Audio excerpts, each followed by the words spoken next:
Thank you, Mr. Chairman. Mr. Dimon, good morning. I think it's clear that we're not here because a private firm lost $2 billion. I think it's clear that we're here that many of the American taxpayers are concerned when big banks go bad, they're left holding the loss. It's one of these philosophies where we have capitalism on the way up, where you and your firm make a lot of money when you do well, and when you fail, we have socialism on the way down, and the taxpayers bear the brunt of that loss. And that's why we sit here today, to make sure that taxpayers in Wisconsin don't bear the loss of big banks on Wall Street. And so when we look at what's going on, I mean, would you say that the regulators are capable of sufficiently regulating a bank the size of J.P. Morgan? First of all, I completely agree with the fact that taxpayers should never pay for a big bank failing. Totally.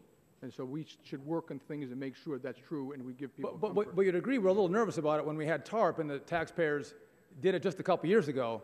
We're a little gun-shy with big bank losses.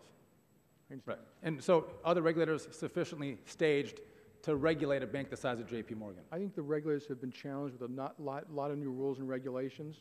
I think it's challenging them to get them all done on time. Can they regulate a bank the size of J.P. Morgan? I believe they can, yes. And so I want to be clear on this because, per your testimony, you've said one of the best and brightest CEOs in this industry, held out in high esteem. You didn't know about these trades. You didn't know about these losses. How do you come forward today and say the regulators should have known that what one of the best CEOs in the industry didn't know and couldn't have known? Well, I didn't say that. Remember, we have higher capital standards, higher liquidity standards, far more rules. Most banks are stronger. There's far more, boards are more engaged, risk management committees are engaged. There's no off-balance sheet vehicles. There's no more subprime mortgages. The system is far healthier, and you got to look at regulation in its whole, not just the one thing that they might have missed. But if one of the best CEOs in the industry doesn't know about these trades, how can we expect the regulators to know about these trades and protect the American taxpayer? I think it would be an unrealistic expectation that they're going to capture everything. Some things will get through their screen, like some things get through our screen. However, they can make it a better system by disseminating that kind of information to a lot of other companies. They audit us regularly. They constantly are criticizing some of the things we're doing. It makes us a better company. I just think we need realistic expectations for regulators. And I would agree.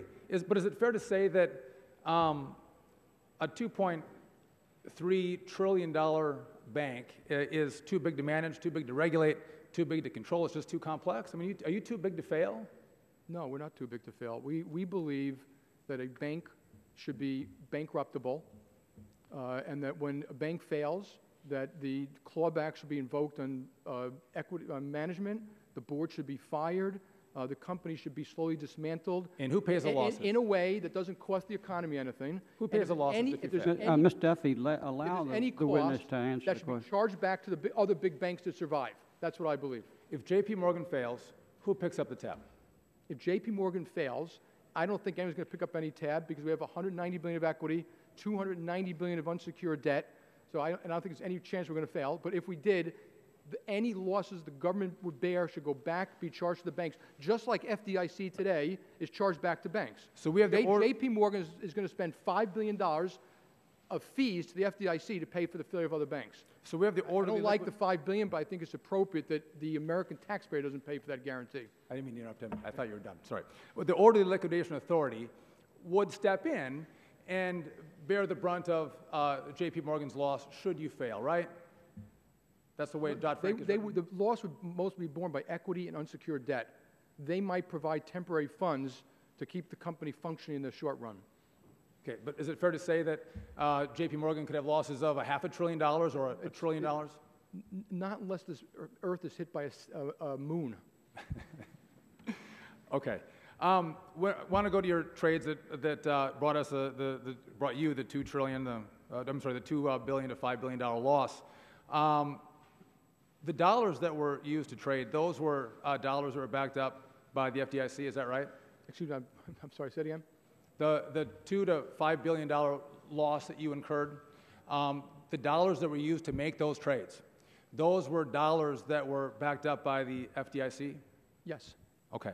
And why then weren't you taking this excess deposit and investing those dollars here with American businesses, American consumers, instead taking those excess dollars backed up by the American taxpayers or the FDIC and sending them over to London to make very complex trades. It's not either or. We have $700 billion of loans. We've got $200 billion of short-term investments in central banks around the world to handle cash flows for our clients. And we've got a $350 billion AA plus securities portfolio. Any valid loan that comes in the door that we can make, small business, middle market, where we are, we try to make those loans. Like Thank I said, you. Thank you. I yield back. Maloney,